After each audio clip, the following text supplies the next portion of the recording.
From Kansas State University, this is Agriculture Today. Eric Atkinson with you. Here's what's ahead. K-State's Anita Dille talks about methods of terminating cover crops to make way for those spring-planted cash crops with a mind toward weed control as part of that process. Anita will cover both chemical and mechanical termination and what field trials tell us about the effectiveness of those options. Then, from the Washburn University School of Law, Roger McEowen is back with us to go over more recent court decisions of relevance to you agricultural producers, including 2 tax court rulings. One on the valuation of an estate for tax purposes. And later on, with another commentary on life in rural Kansas, K-State's Gus Vanderhoeven, plus more, here on Agriculture Today. Make hand washing a healthy habit everywhere you go. Wash your hands with soap and water for at least 20 seconds, especially after going to the bathroom, before, during, and after preparing food, and before eating. If soap and water aren't available, use a hand sanitizer that has at least 60% alcohol. Life is better with clean hands. A message from the Centers for Disease Control and Prevention. You're listening to Agriculture Today. Now we've thoughts for you crop producers who have been employing cover crops as part of your overall crop rotation management for whatever purposes, soil conservation, building soil quality, if you will, or for weed control. In any event, the time will come soon for you to terminate those cover crops if you're intending to plant that acreage to a spring cash crop. And to lend some input on that very thing, our guest now, weed ecologist with K-State's Department of Agronomy, Anita Dille. And Anita has been directly involved in cover crop termination research out of the university. We'll get to that, but this is one of the utilities, if you will, of cover crop production, isn't it, Anita, for weed control, right? Correct. There's a lot of benefits that we can get from including a cover crop in our system, and with so many growers really concerned over herbicide-resistant weeds or just choices for weed management, including a cover crop allows us to have that plant competing against those weeds and reducing the density of weeds that we need to deal with and how big they are at the time of crop planting for our cash crop in the spring. But we're looking now, Anita, at when to do away with that cover crop. It's been there over the winter, when to get rid of it and how. One of the primary things is the timing of the termination, you say. Right. So cover crop termination is necessary. We finally have this great plant growing in the field, and we need to remove it in order to be able to plant our cash crop. And growers have been trying a lot of different things, so we're exploring, the impact of different termination methods, different termination timings on establishment of our cash crop and our ability to control weeds at the same time. So a combination of things. But NRCS has a series of guidelines that guide us on time of termination, depending where you are in the state of Kansas. There are 4 zones. Kansas covers all 4 of those as we move from east to west in order to make sure that the cover crop is not there competing against the cash crop that we often want to ensure and make sure that we haven't got some yield loss impacts because of the cover crop. And so the 4 zones, one of them is in the far western part of the state, required to terminate your cover crop 35 days or more before planting. Zone 2 in the western third is looking at 15 days or more before planting. In the central zone, we're looking at or before planting. And so the cover crop needs to be terminated right at that time that someone goes in to plant. And then zone 4, a small corner in the southeast part of the state, can be terminated, but before the crop emerges. So that gives you some time to plant green, as many of our producers do, but probably need to spray or do some kind of termination right at that point in time before the crop comes up. Now you, along with others here at K-State, have been studying specifically timing of termination and factoring in these zones and their effectiveness, so to say? Right. Because a lot of growers have been very interested in what they call planting green, we wanted to explore and see if there really was an impact of planting into a standing cover crop that may have not yet been terminated, to see if there was an impact on it, in order to inform and make sure that the map that we've been using is correct, or if there's some flexibility in that, just to make sure that our growers are doing the right things. And so we have been supported by the Kansas Corn Commission to do some work in looking at termination timing, and we have on-station experiments as well as on growers' fields to really see and explore the entire state for this impact. And so we've been terminating cover crops 2 weeks before, a week before, the day of, and a week after corn planting, whenever that may be for a particular grower, and looked at weed control as well as then stand establishment of the corn and just, in the end, yield impacts. Sure, there's variability in yield, but we have not seen that there's been a detrimental impact of that timing in our first year of doing this work, and we're excited that we'll be able to continue doing this for another year. Every year is different, and so we need to make sure that our message is consistent when we look at that. But we have not seen that there's been an impact in the eastern part of the state on that establishment of the corn. How about on weed control, though? Has there been a difference in those dates?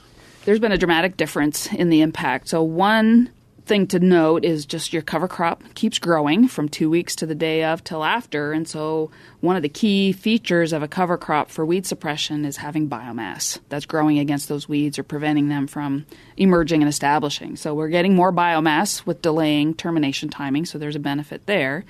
That then goes through the season while having more of a residue layer on the soil surface as you go into your cash crop. And again, most of these are no-till situations, so we're really looking at how to have that cover on the soil surface and competing against those weeds. But if we had no cover crop, we often will include that as a treatment to make sure we know what the baseline is. We would have, for example, 100 weeds in that no cover crop, and by the time we got to the day of planting or 1 week after, we'd be down to 5 weeds or less. And so a dramatic influence. We can reduce our densities by half and our biomass, the size of those weeds, by having that cover crop there, 90%. Much easier to control those small weeds and fewer of them in the season. And so that's really helping us in our overall weed management strategy. So delaying termination allows us to have more cover crop biomass and more impact on those weeds. So then, as far as weed control, producers ought to adhere to these zones, but maybe press the envelope a bit toward delaying that termination as long as they feasibly can? Right. We're seeing some folks really thinking out of the box in regards to their planting dates to take advantage of more cover crop biomass. So even though we may have a traditional date that we want to plant corn, we may shift that a little bit to get more cover crop biomass and weed control. And the same in soybean. Mm-hmm. Sometimes the weather does that to us as well, but if you've got a growing cover crop, it can take advantage of that moisture versus just being a disheartening thing that you have to delay your planting. Right. Now, another side of this is, of course, beyond timing of termination, method of termination. And under that, two choices, mechanical or chemical, and whether one has the upper hand on the other one. Thoughts? This is really up to the grower, what they would like to do with regards to terminating their cover crop. And there's a number of different benefits of either system in what they need to do. If herbicide-resistant weeds is a concern, then sometimes the choice of herbicides that one has left to manage those weeds gets reduced. And so you do need to be thinking about what do you have in your tank mix that's effective against any weeds that will potentially still be there, as well as then terminating the cover crop. So as we think of a lot of cover crops or weed suppression, most of those may be cereals, so a lot of winter rye, may have triticale, may have wheat. And those ones are still very effectively controlled with a glyphosate application. But if you have glyphosate-resistant weeds, something else would need to be included in the mixture to be able to also kill any weeds that may be emerged in with that cover crop. If you have a broadleaf mix in with that cover crop, clovers or some of the radishes, those really do need another mode of action for effective broadleaf control. So adding in the 2,4-D or dicamba type of materials to help control those. Again, you want to be cognizant of your cash crop that you're going to be planting and making sure that that's not susceptible to those. So again, thinking of the whole rotation sequence and making sure there aren't restrictions on your selection of what cash crop you're going into as well. Do residual herbicides have a place in this termination project at all, Anita? Residuals definitely do. So they are not necessary for the termination of the cover crop, but definitely to carry you into the cropping season. And we really recommend those as well. A lot of those residual herbicides are not foliar active on the cover crop. So basically you'll spray them and they'll get down into the soil surface and be present there for later emerging weeds. So once the cover crop is down, your cash crop's planted, you'll have that residual available for in-season control and just extending the whole package of pre-emergence weed management. So a bit of strategizing here is important as usual. Or if one would rather, they could opt for mechanical control. And here again, you can go as severely as you want with that control, Correct. Can't you? It could be completely to the point of tillage. So if someone's in a system and they need to work that cover crop in, they could do that with a plow, a disc, and field cultivate to get the field ready for crop planting. Many of our growers are trying to fit this system in with a no-till, so that's not an option. So then you may use mowing, but then you still may have the growing roots in the soil, and so you may need to do some combination of mowing and some spray termination to be able to not have that crown of plants competing against your cash crop.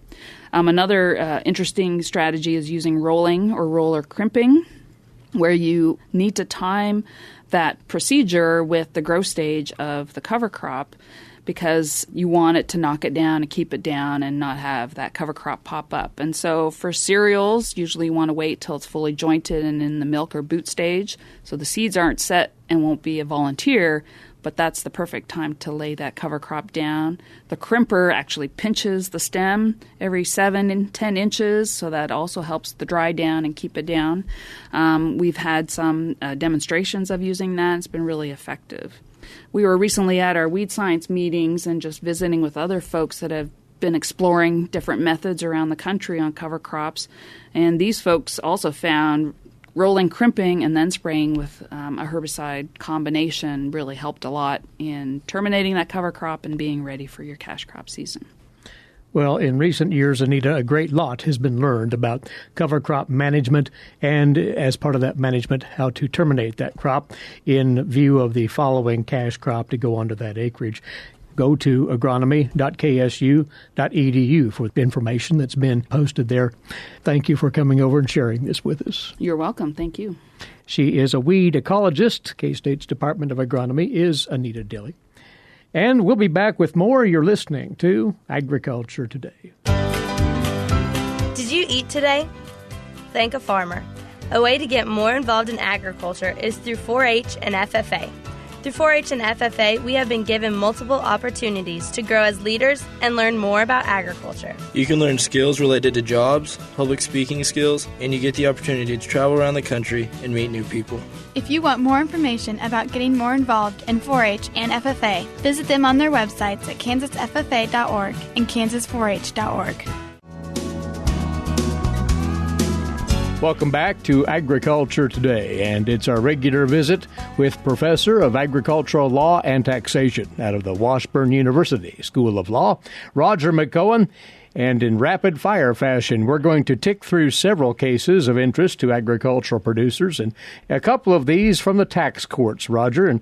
And you always enjoy it when the IRS gets called down for its overreach, and that's more or less what happened in this first case we'll talk about today, regarding gift taxes or estate taxes once more, and the valuation of those estates. Important here, you say. Yeah, the valuation is always the big issue when we're dealing with federal estate tax or gift tax. And the federal estate tax or gift tax is not really that big of an issue for very many people because the exemptions are so high. Mm-hmm.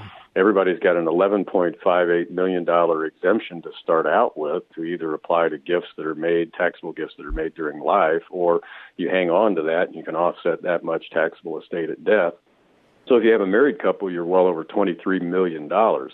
That exempts the vast majority of farming operations. But keep in mind, that number tends to get caught up in politics, and things can change. And the current number, which is inflation adjusted through 2025, then if Congress does nothing, would relapse down to a much lower number starting in 2026. So it may become relevant again.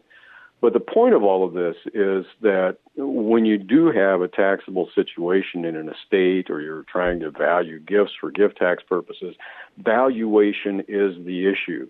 And a recent case out of the tax court pointed that out. And what it came down to was whether the individual that made the gifts of interests in closely held businesses to a member of the family, to his daughter, had enough evidence to support the value that he was asserting those gifts should be valued at for gift tax purposes.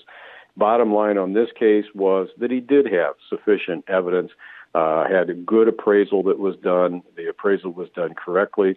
And the court really chided the IRS for failing to provide sufficient evidence to support their expert appraiser's conclusion that the interests were undervalued. The interests in what happened to be a limited liability company here were undervalued, and that the gifts of the assets to the daughter via trust were likewise undervalued. And so they rejected the IRS position, and he did not have to fork over the additional $4.4 million plus another $600,000 of penalty. So this was a $5 million issue, and the IRS lost the case. But the whole point of this is get your numbers substantiated, hire a good appraisal, make sure they do their appraisal techniques properly, and chances are you're going to be okay.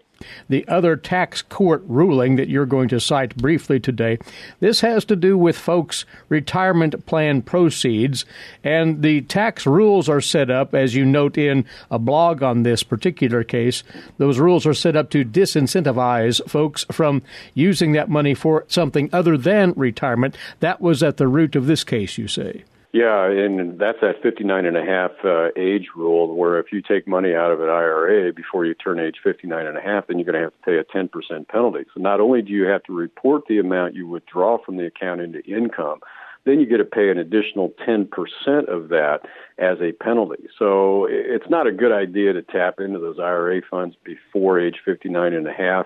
Hang on to those for retirement. And of course, a lot of retirement funds have been sapped of a lot of value in the past month. So right. It's not a good idea, definitely right now, to tap into those funds.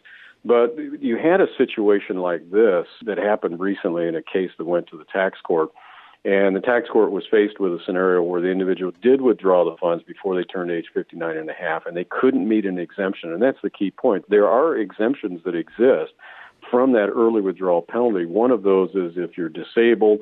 There are others. There's about a half a dozen other exemptions that are in the code, depending on what your status is. It could be in the military. It could be the new one for child care expenses, childbirth, adoption expenses, those types of things. Mm-hmm. And this individual didn't want to pay the penalty, so they challenged those exemptions, which they did not qualify for, any of, on constitutional grounds, saying that these rules, this code provision exacting a penalty from me, but at the same time exempting others that meet certain requirements, was unconstitutional on equal protection and due process grounds. Well, the tax court didn't like that argument. They said, no, there was a good reason. And they said that the reason for that penalty is to provide of course, the retirement funds are to provide a means for financing retirement, and that the penalties for early withdrawals are designed to ensure that retirement plans will not be used for other purposes. And so exemptions for such things as disability satisfied, the court said, a legitimate objective of encouraging taxpayers to provide for times of inability to work. Mm-hmm. And so they said the government had a rational basis for creating these exemptions, including that exemption for disability, and therefore the penalty was not unconstitutional. So once more, if you don't qualify under those exemptions, simply stay away from the funds that you've tucked away in your retirement portfolio there. You have some information on a case that had to do with those carrying bank accounts in what are termed foreign jurisdictions and how those might be considered here in as far as tax liabilities. What are the details here? Yeah, and the reason I mentioned this one is because we're seeing this more and more with respect to agricultural producers. We have farmers that have interests in Brazil, for example. You may be farming in Canada. But it's not just farming. In any instance where you have a bank account in a country other than the United States, there is another tax reporting rule that comes into play, no matter how much money is in that account. Failure to report it depends on, and your penalty for failure to report depends on the value of the funds in the account. But you still have to report. And even if you don't own the account, but you have signature authority over the account, or you're an agent under a power of attorney with such authority, you still have the obligation to report the existence of that account. This rule came in after 9/11. The Bank Secrecy Act was enacted, and this is a rule that is catching some people. You have to file what's known as an FBAR. That's a report of a foreign bank and financial account. And a FinCEN Form 114, you have to check the appropriate box on Schedule B of the 1040. If you don't do those things, it can trigger a penalty. And if you willfully don't do that, it is an absolutely monster of a penalty. And in a recent case, an individual had a foreign bank account. The highest balance, aggregate highest balance, was just shy of $2 million in one of the 3 years at issue. The other years was about $1 million, and then about $1.75 million. And he didn't check the box on the Schedule B. He didn't indicate that he had a foreign bank account, and his tax software defaults to no.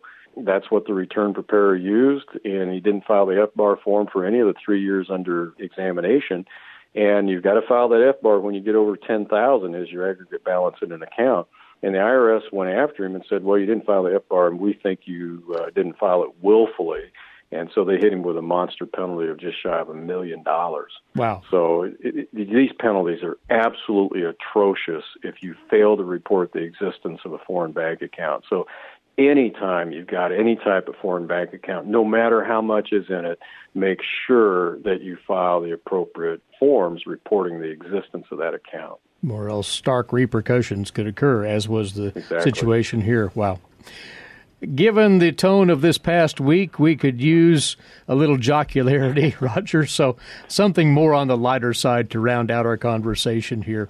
The question posed, do lakes, that is, a water body, a lake, have constitutional rights? This was actually tested in court in Ohio recently. Yeah, I'm not making this up. That's exactly what happened here. And as I was reading the court case, the judge made a comment in there, and he said that the starting point of this case was from a conversation amongst people in a bar in Toledo. Now, my snarky comment concerning that was, well, he didn't finish the explanation of that. He didn't mention whether the bar was across from the depot. Those that are older will understand what I'm talking about there. But they were discussing pollution on Lake Erie, which Toledo is right next to. And ultimately, the ideas that night got kicked around and formulated into a ballot question at a special meeting for the citizens of Toledo concerning whether Lake Erie should be granted legal rights that people have. And that was the first such rights-based legislation in the U.S. aimed at protecting an ecosystem. Here it was Lake Erie, its tributaries, and the species that live there. Well, the election came up, and yes, sufficient Toledo citizens did vote to add a Lake Erie Bill of Rights to the city's charter in early 2019, and that barred any infringement of rights of Lake Erie to, get this, exist, flourish, and naturally evolve, end quote, without explaining, of course, what kind of conduct that would infringe those rights. It was just a statement and with no explanation of what would violate those so-called rights. So here you had a farming operation that grew crops in 4 counties near Toledo and Lake Erie, and they filed a lawsuit to invalidate that Bill of Rights on constitutional grounds for lack of due process because it's vague and therefore it should be void for that vagueness, and the court agreed. And this was a federal district court in Ohio and vacated the law in its entirety. Well, Roger covers these and an assortment of many other things on his blog, and you can access all of that at washburnlaw.edu/WALTR. A pleasure once again. We'll catch up with you 2 weeks hence. Roger, many thanks. Thank you, Eric. He's a professor of agricultural law and taxation at the Washburn University School of Law, Roger McEowen. And you're listening to Agriculture Today. Did you know every Kansas farmer feeds 128-plus people? Kansas farmers are hard workers, dependable, authentic, and sensitive. Not only do farmers put food on your table, but they put clothes on your back and fuel in your car. For more information about Kansas farmers, visit K-State Research and Extension online or stop by your local extension office. This message has been brought to you by the K-State Animal Sciences Leadership Academy participants. Welcome back to this Wednesday edition of Agriculture Today. Eric Atkinson with you. Next up, today's agricultural news headlines for you. These courtesy in part of DTN. Yesterday, Congress and the Trump administration continued to detail possible federal aid to different industries, and the USDA highlighted its services that will remain available as the national containment continues on the coronavirus outbreak. For farmers who rely on H-2A guest workers, the State Department announced on Monday the U.S. Embassy in Mexico City and consulate offices across Mexico would suspend routine immigrant and non-immigrant visas starting today. That statement immediately sparked concern from the American Farm Bureau Federation, which said yesterday that slowing down or reducing H-2A guest worker visas for agriculture would make it harder for farmers to produce food. Now, on the aid front, both the U.S. Cattlemen's Association and the Renewable Fuels Association have sent requests for direct aid from the Trump administration for livestock and liquid fuels as prices have fallen. And yesterday, a spokesman for the House Agriculture Committee said that lawmakers remain in contact with the USDA about actions, but committee members did not ask USDA Secretary Sonny Perdue for direct aid to respond to the coronavirus. Representative Shelley Pingree out of Maine also sent a letter to House Speaker Nancy Pelosi asking for some aid consideration for farmers who market products in local and regional markets. Pingree highlighted the growth of direct-to-consumer food sales in recent years, but stated the pandemic is already hurting these farmers. As government's limits on public gatherings continue, that restriction is forcing some farmers' markets to shut down and will limit or prohibit others from opening as spring arrives, she says. Pointing to $23 billion in market facilitation program payments paid out to commodity producers, Pingree stated that disaster payments should be made for farmers selling to local and regional markets, and those farmers should be assured access to USDA Farm Service Agency emergency loans, as well as have FSA loan payments been suspended.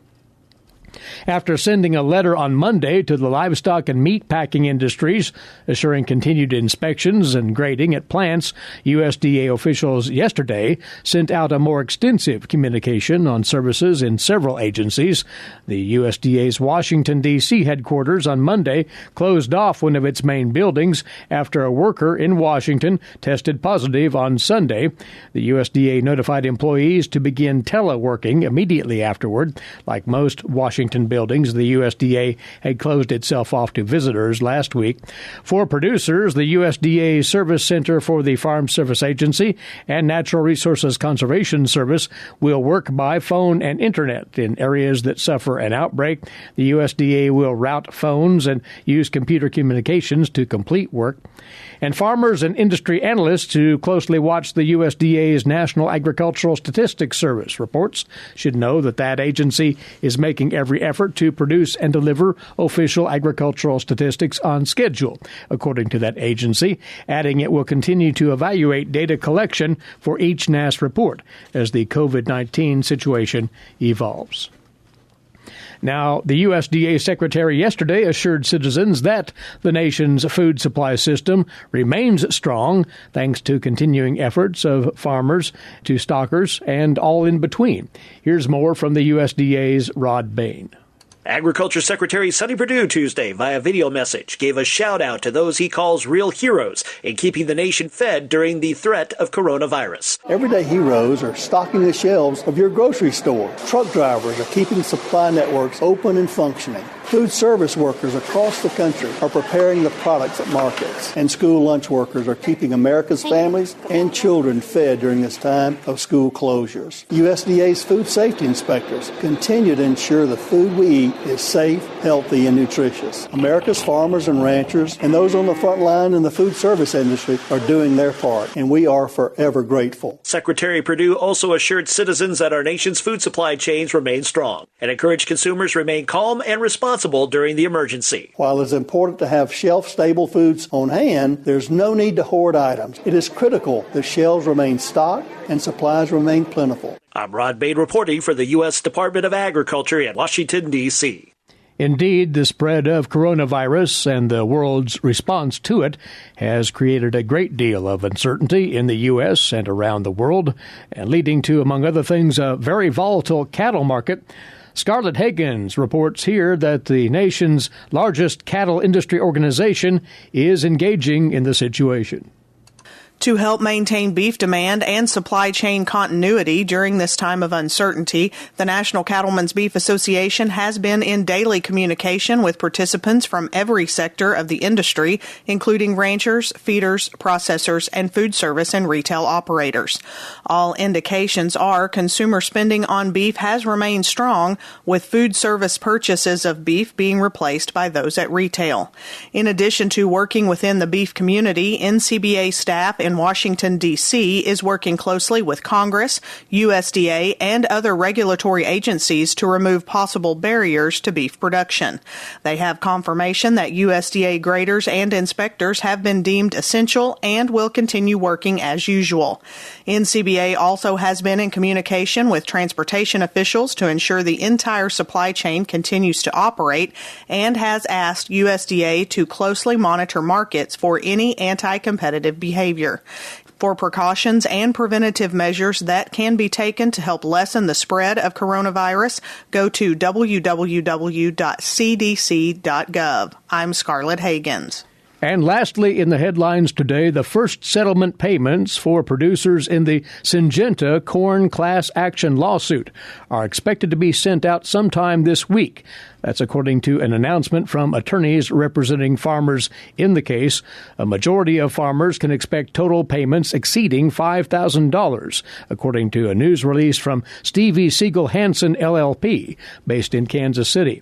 Back on February 28th, a judge in the U.S. District Court for the District of Kansas in Kansas City approved interim payments to eligible corn growers, grain handling facilities, and ethanol plants. The court previously approved the $1.51 billion settlement from the lawsuit filed following Syngenta's release of Agrisure Viptera and Agrisure Duracade corn traits. Beginning on or around March 20th, they say the checks will be mailed to a number of eligible class members, including producers and landlords expected to receive about 65% of their estimated total settlement amount. You're listening to Agriculture Today. Gus Vanderhoeven awaits with his weekly feature. That's next here on the K-State Radio Network. With the shortage of primary care physicians, especially in rural areas, health education and disease prevention are vital. K-State Research and Extension programs address quality of life, personal development, and health behaviors across all life stages of all social economic groups. To learn more about health education, one of K-State Research and Extension's 5 grand challenges, visit www.ksre.ksu.edu. This is Agriculture Today. Stop, look, and listen. A well-thought-out landscape yard turns space into place. That's Gus Vanderhoeven of Kansas State University with comment on life in rural Kansas. Imagine that a town or community or farm where you live had no trees at all, nor shrubs, nor flowers, and in the summer not even lawns.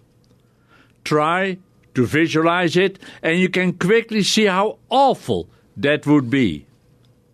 We need the landscape of trees and shrubs in our towns and around our homes. Yes, there are exceptions. For instance, extremely modern homes. I'm always thrilled when I see such a home. The perceptive eye will quickly see that the modern home has been very, very thoughtfully sited and designed. The house is part of the landscape. But most homes in new neighborhoods need trees, shrubs, and sometimes lawns. However, just planting trees is not landscaping. And I repeat, just planting trees and shrubs is not landscaping. Driving through new and old neighborhoods always amazes me how unimaginative the yards look. No designs, no surprises, no motivation to come and explore, no feeling of privacy. The other problem I see is the barest minimum of plants, as if good landscaping is not a good investment, which it is. A very good investment if you landscape properly.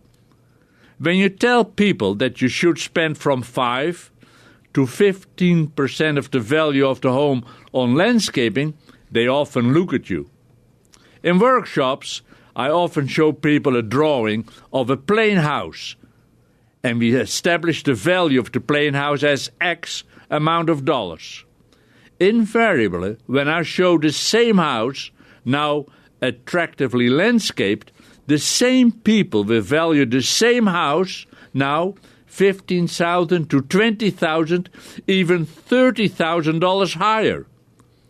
The investment of plant material for 6 or 7 trees and roughly 20 shrubs is only a couple of $1,000s at best. Now that's only the house landscaped as opposed to the whole yard. The 3 principles followed are enfrainment along the sides of the house, background for the roof line, and softening the corners. But having said that, one has to do this in an interesting and artistic way. The variation and choices of plant material are so great that many people don't even want to get started. However, remember that what are today's intriguing gardens had a beginning at one time too. So you have to start. Also remember that landscaping is not only an art, it's also a science. You have to know which plant is adapted to the type of soil and generally the microclimate around the home. To the northeast corner is cool, and unless shaded, the southwest corner is generally dry and hot. This brings up another important point. Plant material can be beautiful when blooming or in fall color, even in the winter with snow clinging to the branches. But above all, plant material, when selected right and placed right, fulfills a function in the landscape. A shade tree provides the needed shade. Evergreens can provide protection from cold winter winds. Plant material is used to organize outdoor space. Trees and shrubs, placed together in an attractive composition, can create separate outdoor rooms. Just like inside the house, walls create different indoor rooms. Through good landscape design, outdoor space is organized. There is the outdoor room, the patio, which sometimes overflows onto a lawn, which is the void in the landscape. That void, the lawn, is defined by the mass, the plant border. The interesting thing is that indoor rooms generally are defined by straight lines. However, the outdoor rooms can be curvilinear. The border sweeps around the lawn. This again is the art, the creative touch. Where land slopes, a stone wall can be incorporated with steps leading down or up. Different plants can be used to enhance the stone wall. Another outdoor room can be the play yard for the smaller children, with shade tree, sandbox, and whatever else you can think of. It becomes an outdoor room when plant material defines its space. A vegetable garden can become an outdoor room. A neat shed with an arbor and grapevine, a clematis or a rose growing over or against it adds character and interest to any yard. And mind you, I'm not excluding the front nor the side yards to this overall scheme of landscaping. The front yard is the most neglected part of the home landscape. I would cut down drastically on the front lawn and again make it an outdoor room through plantings of shrubs, trees, and ground covers. Consider adding a small intimate patio or deck near the front door. Too many entrances are just blah. Altogether, a well-thought-out landscape yard turns space into place. A place where people can relax and enjoy the outdoors when they come home. It's habitat for songbirds, butterflies, and other living creatures. If a small pond or water feature is added, you can add fish and water-loving plants. Colorful flowers provide the final touch, but remember, one has to plan before planting, or else a yard becomes chaotic.